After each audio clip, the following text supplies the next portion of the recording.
I believe that there are three types of people in life. There are winners, there are losers, and there are winners who've not discovered how to win yet. And these individuals, it's something about them that drives them, that they will invest in themselves. They go to seminars and workshops and lectures, and they're seeking, there's something in them that says, I can do better than this. That there are people who would be glad to be where they are and would be happy, but they're not. How many of you know if you had your life to live over again, you can do more than what you've done thus far? Raise your hands. I was reading a story about George Bernard Shaw, who was a very brilliant man in his day, and I love to quote him. But one of the things that was asked George Bernard Shaw that really resonated with me at the end of his life, somebody asked him, if you had to be anybody in the world, anybody throughout history, if you had the power to be born again, who would you like to come back as? And without blinking, he said, I'd like to be born as the man I never was. I like to be the man I never was, that I never became. Seeking to connect with that person. There's another person here that you're looking at. There's somebody else back there. And every chair in this place, there are two people in this place in every chair. You're in the chair with somebody else. There's another person back there. You know they're back there. And that person is the person that you want to become connected with. And sometimes you do. Sometimes you've had some experiences where you said, I can't believe I'm doing this. How many have ever done that, please? That you surprise yourself. Well, every time I speak, I see this as such a sacred opportunity. Because when I look back on my life, and this Les Brown that you see was in bondage for so many years, didn't come out till late in my life. How many of you ever thought about something you wanted to do? You felt it in your heart. You couldn't explain it. You felt it in your heart. And you talked yourself out of it. Raise your hand if you know what I'm talking about. I talked myself out of it. No one did it to me but me. The forte of fruiters is not in our stars, but in ourselves, that we are underlings. I don't even know you, but I'm telling you what I know from my own experience. And greatness, ladies and gentlemen, greatness, it's a choice. It's not your destiny. Most people never discover their greatness. Most people, ladies and gentlemen, go to their graves living a life of mediocrity, living a life far below their potential. Oliver Wendell Holmes said most men and women go to their graves with their music still in them. Ladies and gentlemen, a lot of people die full of their dreams, full of talent, full of ideas, full of skills, full of intelligence and abilities that they never reached for. They never tapped. They never got into. They never used it. Never used it.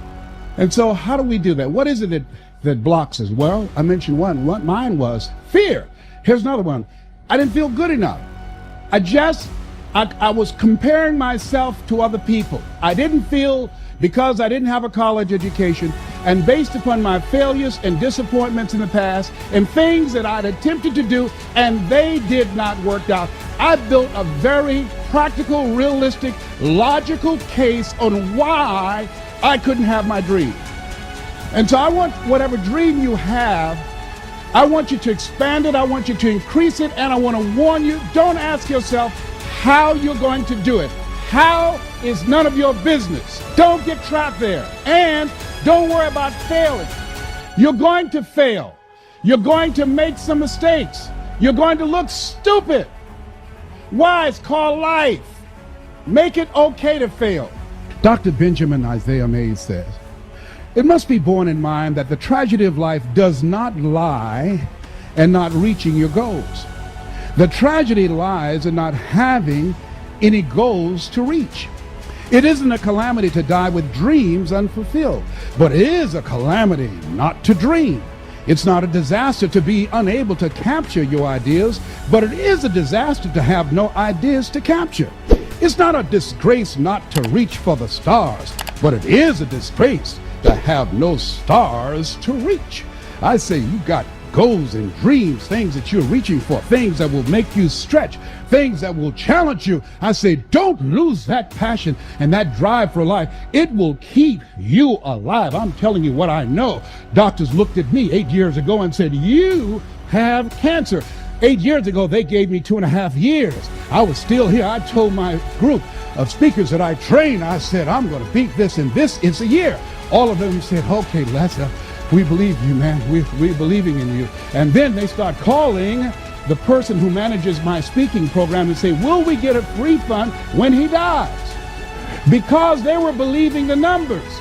See, the people that are going to reach their goals and dreams, not only do they have compelling reasons that drive them, because the thing that drove me, that kept me ahead of everybody else, I had some compelling reasons of why I was selling television sets no money down. I had some compelling reasons that I'd go to a door at 10 o'clock at night and knock on the door. Hello? Yes? Who is that? Hi, would you like to buy a nice working television set, no money down? Boy, do you know what time it is? Yes, I do. It's 10 o'clock at night, and I take care of my mama, and I'm going to sell a television set tonight to somebody, and it might as well be you. And finally, somebody said, fool, come on in here. It better be a good one. You got to have some reasons. Reasons will drive you. Reasons will give you comeback power. One of my good friends, Willie Jolly, has a saying, a setback is a setup for a comeback. A setback is a setup for a comeback. When they said you have cancer, one of the things that was different for me than everybody else, and I just finished doing a presentation called You Are More Powerful Than Cancer, was because of the fact that I listened to so many positive things. I went to so many lectures. I talked to so many people that were cancer conquerors. I asked them, what did you do? And when people said to me, oh, my uncle died of prostate cancer, my father died from prostate cancer, my mindset was, that has nothing to do with me. I don't want to hear nothing about that. I'm not being insensitive, but don't tell me that. That's not my destiny. I got too much work to do. I got things that I'm supposed to accomplish. And so I had a mindset that, hey, I can beat this. I can get past this. Oh, no, I'm not going out like this. So you got to stand up in yourself. You got to fight. You will have opposition. Things going to happen to you in life. It's called life, and it's not personal. Stuff's going to happen. And if you make it to the 40-yard line, if you can make it to age 40, between 40 and 60, it begins to intensify. All kind of things happen. Between 40 and 60, my mother was diagnosed with breast cancer and finally died. Between 40 and 60, I was diagnosed with prostate cancer. Between 40 and 60, I went through a divorce from someone that I love very much. Between 40 and 60, my best friend died waiting on a liver transplant. Between 40 and 60, had a nationally syndicated talk show, highest rated, fastest canceled talk show in the history of television. Between 40 and 60, oh, life put a whooping on me. My God, how many of y'all had yours already? Tell how many know what I'm talking about? It ain't personal. Don't say, why did this have to happen to me? Why not you? Who would you suggest? It's called life. And here's what the key to it, that you have to work on yourself. I read every book I could on how to heal yourself. I listened to every speech. I talked to people. I went to lectures. I mean, everything dealing with healing, I fed my mind. Life is a fight for territory. And once you stop fighting for what you don't want will automatically take over. Life is a fight for territory. And once you stop fighting for what you don't want will automatically take over. What working on yourself does, by setting aside time to work on your mind, to go seminars and workshops, it causes you to begin to reflect on yourself, to take personal inventory, and to upgrade your game plan and your strategy, but it increases your faith. See, a belief is something that continues to grow. What I earn is a reflection of what I believe subconsciously that I deserve. They did this study with these senior citizens in their 80s and 90s and said, if you look back on your life, what do you like to say right now? You know what they said?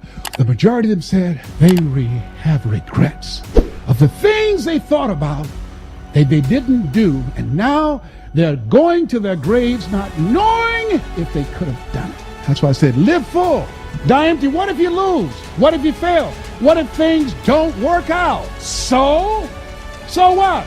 It's not about the goals that you reach. It's about what you become in the process.